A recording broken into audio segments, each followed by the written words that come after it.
Živno tu, tým Ružomberku.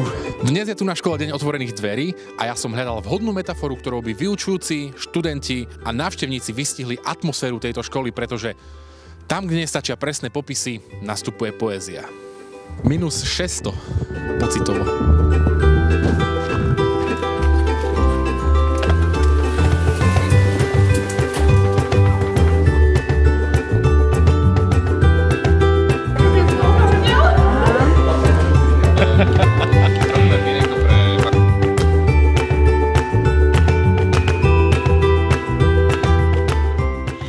Ak by táto škola bola zviera, aké zviera by to bolo? Lev. Prečo? Má veľkú horivu, zlatú. Môžeš vie vysvetliť. Lev je silný, dravý, má obrovskú hrivu a máme pred ním rešpekt. Mňa napadol leňochod. Leňochod? Dobre, prečo? Lebo ja mám veľmi rada leňochodov a leňochody sú veľmi vtipné a ja tu zažívam veľmi veľa zábavy a mám túto školu veľmi rada a mám rada leňochodov. To bol asi jeleň, lebo má... OK, jelenia sme nemali. Lebo má takú stabilitu, je celkom rýchly a má parohy, dokáže pichať, môže byť veľmi niekedy nebezpečný, ale celkom máš z toho zvieraťa krásny dojem, keď sa na neho pozrieš, aj keď si v dotyku s ním v kontakt nezol. Včela. Prečo? Včely mám rád. Tak pre mňa by to bol kôň, práve preto, že dáva možnosť pozerať sa na veci z nadhľadu, z výšky. Človek, ktorý sedí na koni a jazdí, tak si myslím, že sa cíti veľmi tak slobodne, ale tak slobodne, zároveň bezpečne, pretože ten kôň ho usmerňuje. Čiže pravdepodobne kôň. Lev je taký silák, je to kráľ zvierat, takže sme kráľovstvo. Lev. Orol, lebo znázorňuje takú hrdosť. Tiger. Vysvetlíš? Neviem, príde mi, že sme draví ako študenti a vieme sa pobiť, aby sme to niekam dotiahli. Tiger. Prečo? Lebo sa rád bije. Krokodíl, lebo všetkých nás to zožerie za surová. Koala. Je to. Prečo? Lebo podľa mňa spí veľa. Dobre, na ktoré sme už nemali. Cat. Why? Intelligent. What else? Free. OK. Beautiful. OK.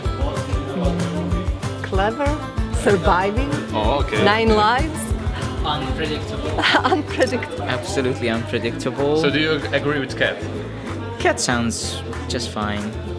I was going to think dog, but cat is okay.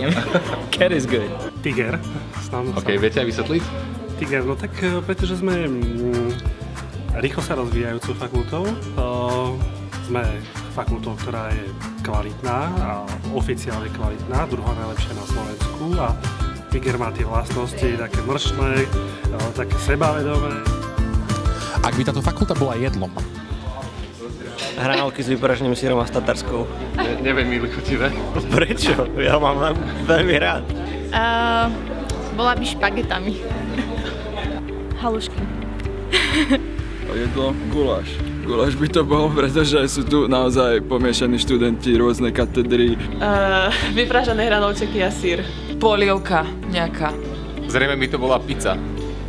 Bola by prístupná všetkým, ale pritom by bola chutná, výborná a každý by si našiel to svoje. Dobre, dáme teraz naučené otázky. Špagety s lososom. Halušky s brinzou. Prečo? Liptov. Tak, ja by som povedal sushi. Sushi sme ešte nemali. Sushi mám rád osobne a sushi ponúka také tie rolky naplnené rôznym obsahom a podľa mňa sushi je jednak chutné jedlo a dobre stráviteľné a hlavne pestré. Naša fakulta ponúka pestrosť programov, proste je tu 9 katedier, rôzne študijné kombinácie, rôzne medziodbory, jednoodbory, učiteľské, s ďalšou fakultou pedagogickou máme, takže my sme také dobré sushi, také kvalitné. Ak by táto fakulta bola filmom? Film? Forrest Gump. Lebo utikej? Lebo vždy utekám do školy ráno. Kráľovstvo nebeské. Dúfam, že nie Titanic, lebo ten sa potopil. OK. Matrix. Prečo? Každý má šancu sa pripojiť. Pán prsteňov. Prečo? Pretože každý musí odniesť svoj prsten do Mordoru, je to taký Mordor. Čo som naposledy videla také dobré? Forrest Gump. Prečo? Run, Forrest, run! The Big Bang Theory napríklad. OK. Sú tu ľudia, ktorí sa radi, napríklad tí študenti sa radi stretávajú, ale aj učitelia. Máme tu aktivity, keď tu tvoríme takú komunitu, tak ako v tom Big Bang Theory. Hej? Sú tam ľudia, ktorí sú neustále spolu a ktorí tak zdieľajú spoločné radosti, starosti, možno, že aj k tomu. Tá šetrím C.